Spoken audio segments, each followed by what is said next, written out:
Meeting you with a view to a kill. As you can probably tell, I am back talking about my James Bond series of reviews. This time we have reached the 14th movie in the franchise, and that is 1985's A View to a Kill.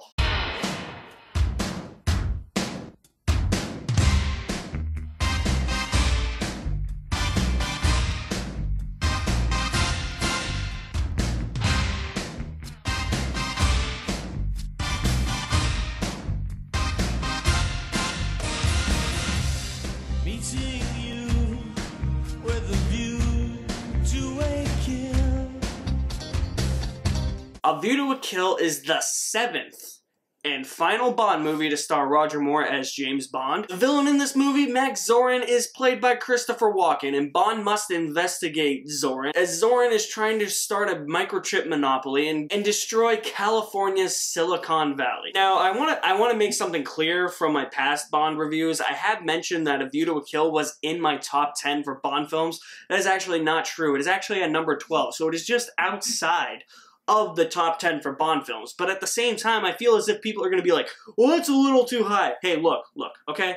Personal opinion. And like I said, this is my third favorite Roger Moore film. There's obviously some glaring issues with A View to a Kill, but it's nowhere near as bad as people are saying it is. I have a fun time watching A View to a Kill. It's definitely a different kind of Bond movie. It does have a little bit more violence in it. It's got a huge campy tone that critics did not like, and Roger Moore is definitely really old in this movie. He was 57 at the time of filming. I believe he was 58 when this movie was released, and that is just not good. You cannot play James Bond when you are 58 years old. When you are pushing 60, that is just time to leave. But I feel like the producers just felt as if they had somebody they could trust in Roger Moore and kept strong-arming him back into being Bond as many times as he could. He finally retired from the role, and that paved the way for Timothy Dalton in the next one, The Living Daylights, and I'll talk more about Timothy Dalton's Bond when we get there in the next review. But even Roger Moore himself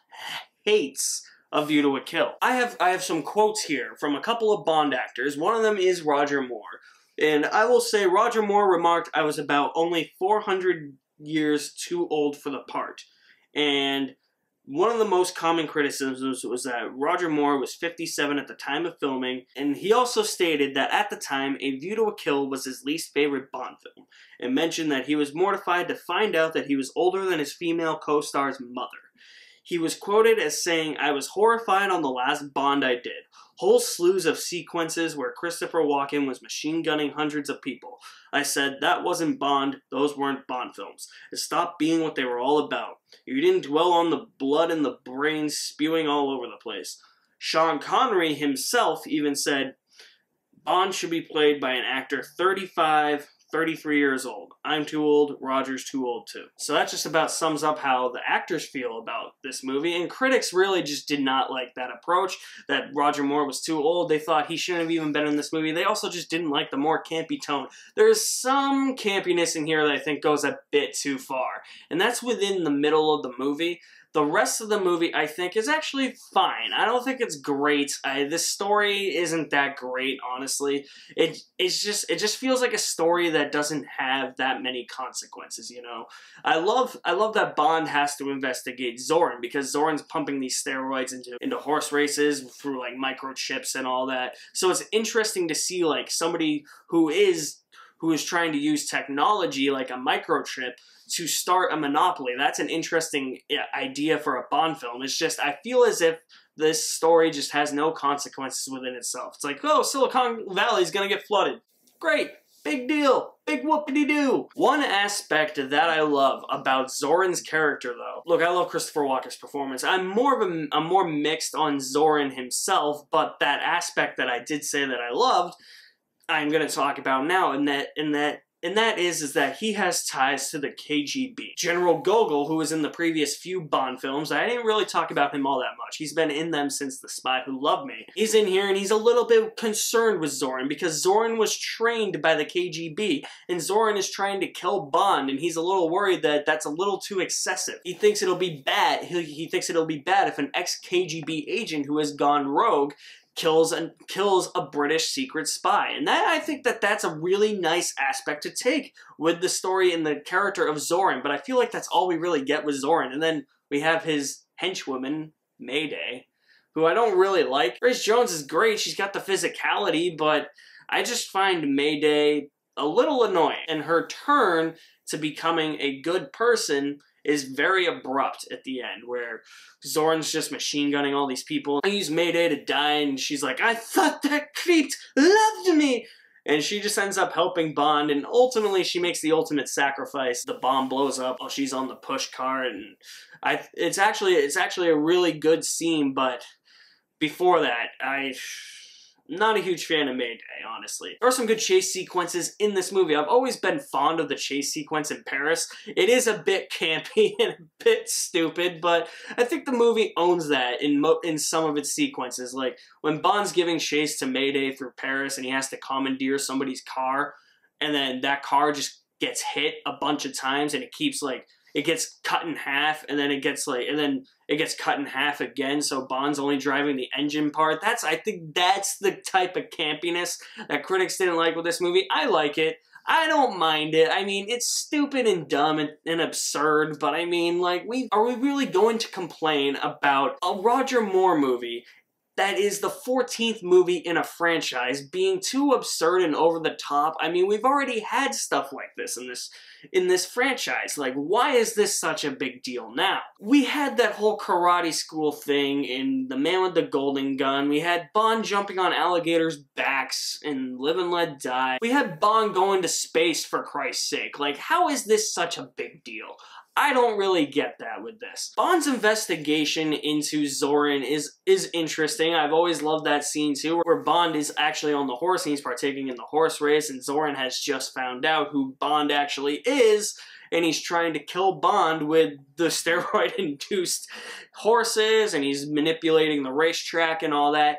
That's a really entertaining sequence. Where I think the movie kind of falls apart is the middle section. When Bond goes to San Francisco and he meets Stacey Sutton, played by Tanya Roberts. Look, nothing against Tanya Roberts, but she's horrible in this movie, and her character is horrible too. That entire section just feels like the producers trying to Americanize Bond, and I'm not a huge fan of that section. It just feels, that entire section, that cop chase, when the police are chasing Bond and he's driving the fire truck, it just feels like something out of a 1980s cop movie, like Die Hard or Lethal Weapon or something. That's honestly what I felt like I was watching. I didn't feel like I was watching a Bond film in that part.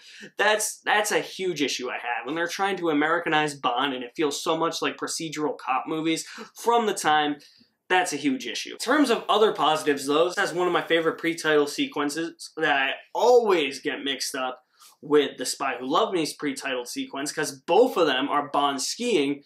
But this one is Bond skiing into a glacier, and that glacier just happens to be a submarine, which I think is really awesome. Then it leads into what is arguably the best theme song in Bond history, A View to a Kill by Duran Duran. Until we dance into the fire, that fatal kiss is all we need.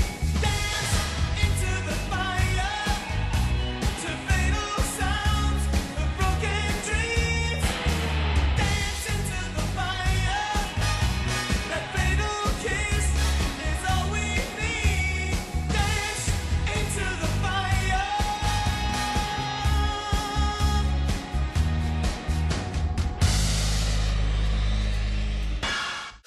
Meeting you with the view to a kill.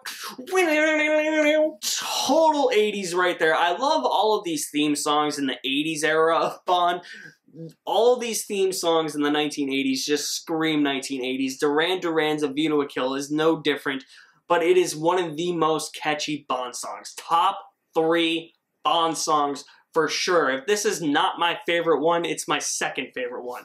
I've always gone back and forth between Duran Duran's A View to a Kill and Chris Cornell's You Know My Name from Casino Royale. I do not know which one of those two is my favorite. They're both great. I love Duran Duran's theme song. It's so catchy, it's got the beat, it sounds like a James Bond song, it is perfect, it fits the 80s era very well. Great job, Duran Duran. Going back to the negatives though for a minute, I'm kind of jumping all around in this review. I'm sorry with the positives and the negatives, but it's kind of, these things are starting to come to me one by one, even though I just watched the movie, and that is, one of those negatives is that for a good chunk of this movie at the beginning, Bond just spends most of his time just standing around being like, I'm James St. John Smythe, and I'm investigating Zorin. Do you know anything about Zorin? Okay, well then, have a nice day. Pip pip to-toodly-doo. That's basically what Bond does for a good 20 to 30 minutes, and it's a little slow. Honestly, A View to a Kill is not a top 10 Bond film for me. It's also not a bottom 10 or a bottom 5 Bond film for me. I think it's fine. It's alright. I think it gets a little too much flack in terms of the campiness. Like I said before, what have we come to expect with the Roger Moore Bond films? Like, why are we complaining it's too campy when we already had so much camp in the previous Roger Moore Bond films? It should be expected. I really think Roger Moore is a little too old to be in this movie. Tanya Roberts is horrible in this movie. The middle section of the movie attempts to Americanize Bond. Zorin's not one of my favorite villains, although I do like some aspects of his character, and his portrayal by Christopher Walken just makes him all that more menacing. Mayday's a huge mixed bag with me, but it's got some great action sequences. It plays into its absurdity very well, and it's a very fun movie to watch, even though its story feels like it has no consequences, and it doesn't really lead to that much. It doesn't feel like a big, gigantic villain plan, you know? However, with all that being said, I am going to give A View to a Kill a B. I think that's what it deserves. It's a perfect B movie. That's what they attempted to make. That's what they made. I'm all for the goofy, cheesy Bond era. I mean, it happened. Like, I'm one of those people that can accept a more goofy Bond film because that's what this era was.